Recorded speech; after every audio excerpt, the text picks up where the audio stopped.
सभी को आज एक स्टोरी सुनाने जा रहा हूँ। एक आपने शायद बस्तर में सुना होगा महेंद्र का नाम, जिसको बस्तर टाइगर के नाम से भी जाना जाता है, मतलब बस्तर का बाघ के नाम से भी जाना जाता है।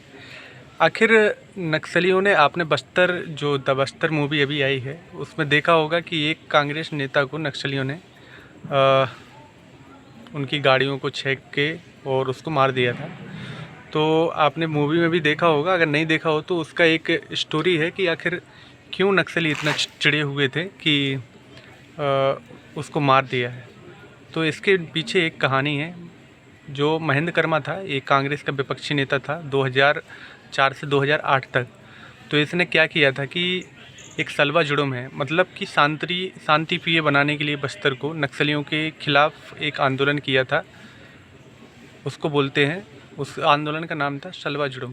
तो सलवा जुड़ुम आंदोलन करने के बाद उसका धीरे धीरे आंदोलन बहुत ज़्यादा लोग जुड़ गए, मतलब धीरे धीरे, क्योंकि आंदोलन जब शुरू हुआ था तो बहुत कम लोग कनेक्टेड थे, लेकिन जगह जगह उसने जनसभाएं की, लोगों को संबोधित किया, तो उसमें इतने लोग जुड़ गए थे कि हज़ारों की तादाद में लोग जुड़ गए थे। क्योंकि हर एक आदिवासी चाहता था कि बस्तर नक्सली मुक्त हो, तो इसके लिए वो जुड़ रहे थे।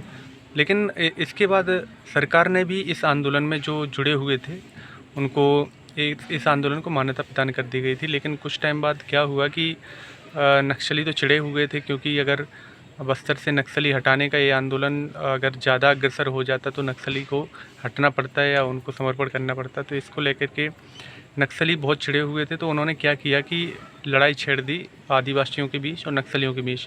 तो उसमें बहुत सारे लोग मारे गए। तो फिर सुप्रीम कोर्ट ने क्या किया कि इस आंदोलन को ख़त्म कर दिया। बोला कि ये आंदोलन जो इसको मान्यता दी गई थी फिर राज्य सरकार द्वारा, तो सुप्रीम कोर्ट ने इसको ख़त्म कर दिया, क्योंकि उसमें बहुत सारे आदिवासी लोग मारे गए थे। क्योंकि आदिवासियों के पास तो राइफ़ल नहीं है, नक्सलियों के पास तो राइफ़ल है, तीर कमान ज़्यादा रहता था, हर चीज़ की व्यवस्था थी। तो इसमें फिर महेंद्र अपनी पार्टी की ओर अपने नेतागिरी में भी ध्यान देने लगे। इसमें सलवा जुड़ुम धीरे धीरे ख़त्म सा होने लगा। तो कुछ टाइम बाद लेकिन नक्सली तो उससे नाराज़ ही थे, जो महेंद्र था उससे नाराज़ थे। तो इसने क्या किया कि नक्सलियों ने, जब वो यहाँ से लौट रहा था झीरम घाटी से, झीरम घाटी है यहाँ पर बस्तर में, तो वहाँ से वापस आ रहा था तो लैंड्स माइंस बिछा दिए थे और ब्लास्ट किया। जब उसकी गाड़ी आई तो उस टाइम तो नेता बच गया था। लेकिन कुछ टाइम बाद लेकिन नक्सली तो यही सोच के रखे थे कि आखिर कब ये फंसे और कब इसको मौत के घाट उतार दें। तो जगदलपुर में जनसभा कर रहे थे। इसके बाद सुनो एक चीज़ और, जब इसको खतरे का आभास हो गया कि मतलब बहुत ज़्यादा खतरा है, क्योंकि नक्सलियों ने अपने पेपर में और पोस्टर में भी निकाल दिया था कि आखिर जब भी कर्मा मिलेगा तो उसको मौत के घाट उतार दिया जाएगा। तो यह सोच के जो जगदलपुर में वो सभाएं कर रहा था, वहाँ से लौट रहा था अपने दफ्तर या घर की ओर, तो लौटने के समय पर नक्सलियों ने अंधाधुंध फायरिंग कर दी। फायरिंग में उसको पूछा, मतलब एक तरफ से तो लगातार फायरिंग आ रही थी, वो आवाज़ें आ रही थी कि महेंद्र कौन है, बाहर निकलो।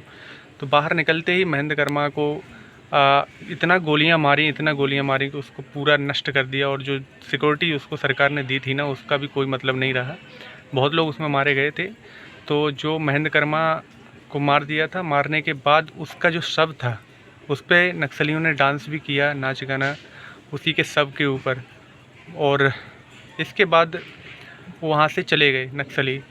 अब बोला जाए तो नक्सलियों ने टोटल 65 राउंड्स, मतलब बुलेट्स, मतलब गोली उसको मारी थी महेंद्र। तो वो मर गया था। इसके बाद नक्सली वहाँ से भाग गए। कहानी अच्छी लगी हो तो वीडियो को लाइक करना है और चैनल को सब्सक्राइब करना है, और जो भी आपको वीडियो आएगा उसका नोटिफिकेशन आपके पास आता रहेगा। ठीक है, वीडियो देखते रहें। जय हिंद, जय भारत।